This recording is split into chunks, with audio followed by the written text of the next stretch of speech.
Even as early as the 1930s, scholars and policymakers had come to the conclusion that the Versailles Treaty in 1919 that ended World War I was one of the causes of World War II because of the reparations imposed on Germany and inadequate attention to the international monetary system of the time. Well, at the beginning of World War I, this now goes back to 1914, countries suspended exports of gold, suspended convertibility of gold. They wanted to hang on to all the gold they could. They knew that gold would be crucial. Gold was money, in effect, and would be crucial in fighting and winning the war, so they weren't going to let any out of their hands. So the gold standard that had prevailed through almost all the 19th century, really back to the kind of the post-Napoleonic period in 1815, was abruptly ended with the outbreak of World War I.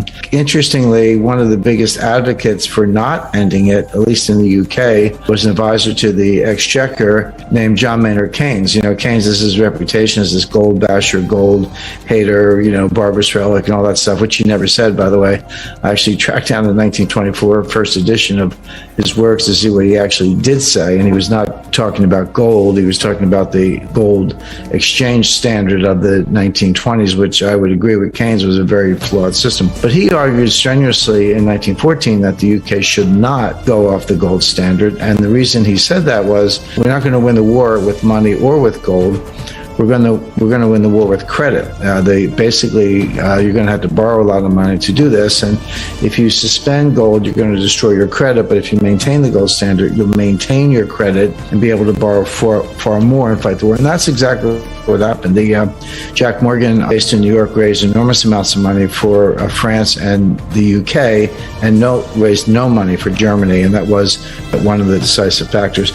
So now kind of move ahead to the 1920s. One by one, countries had to rejoin the gold standard. Gold standard was voluntary. There was no IMF, International Monetary Fund, at the time, but that left them with a big decision, which is, what is the new exchange rate? There had been a pre-World War I, pre-1914 exchange rate. Each currency was pegged to gold at whatever that government chose. And they would obviously try to do something that made commercial and economic sense. But you joined voluntarily and you picked your own exchange standard, so to speak. Of course, once you pegged to gold, you pegged every other currency in the world, because not everywhere, but all the major trading currencies, because they're pegged to gold also. And France and Belgium and Italy and a number of countries went back at a greatly devalued rate. It was they devalued the currency and raised the price of gold denominated in their currencies. And they did that. It was a simple recognition of the fact that whatever the pre-war gold standard was, they had printed enormous amounts of money to fight the war. If you were going to go back to gold, you either had to devalue the currency to reflect the increased money supply, or you could decrease the money supply, but that would cause a recession. They basically inflated their currencies and went back to gold at a new standard. But one exception to that was the UK. And at this point, we're talking 1925, Winston Churchill, believe it or not, was Chancellor of the Exchequer. It was long before he was Prime Minister, but he was the head of the Treasury, in effect. And he felt duty-bound and honor-bound to go back to gold at the pre-war exchange rate. He said that, a deal's a deal, a contract's a contract, people had faith in paper money, let's maintain convertibility at the old level. Well, he did that, but as I suggested, you had to cut the money supply in half to maintain the new peg. That put the UK in a depression 3 years ahead of the rest of the world. We typically date our depression in the US from 1929, lasted all the way to 1940. But the UK was well in depression as early as 1926. Finally, 1931, they had a banking panic. They did devalue at that time.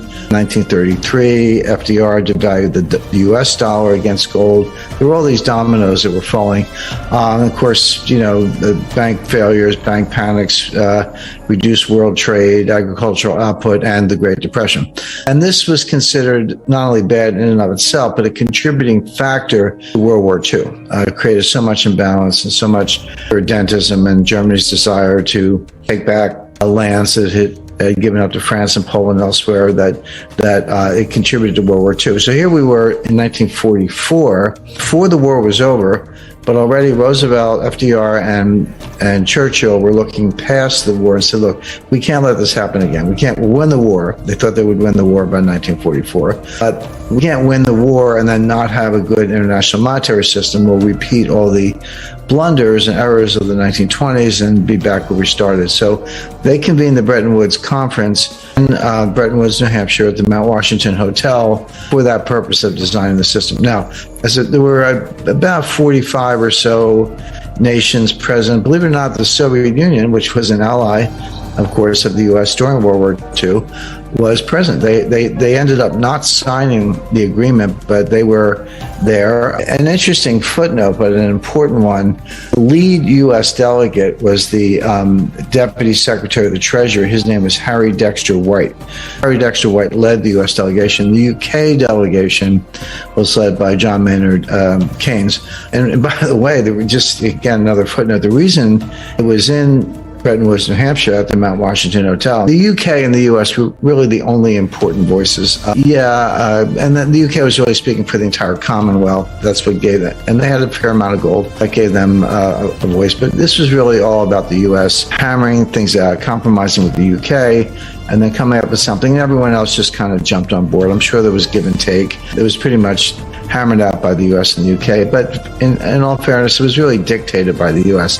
Now, here's where it gets interesting, because Harry Dexter White was a Stalinist agent. It might have been suspected at the time, but it was not really proven until the 1990s, after the Soviet Union fell. And he was working on Soviet orders. And his orders were to come up with a system that would destroy the British Empire. And he did, because the Bretton Woods system actually did destroy the British Empire. And the reason was that a lot of people think that all countries link their currencies to gold. That was the global gold standard. That is not what Bretton Woods did. Bretton Woods pegged all currencies to the US dollar. And then the US dollar was pegged to gold at $35 an ounce. Now, by extension, or, transitive law, if you want to use some sixth grade math, you were kind of pegged to gold because you were pegged to the dollar and the dollar was pegged to gold. But technically, you were pegged to the dollar. That made the dollar the kind of global hegemonic currency, if you will, but also left the UK extremely vulnerable because they had issued a lot of sterling.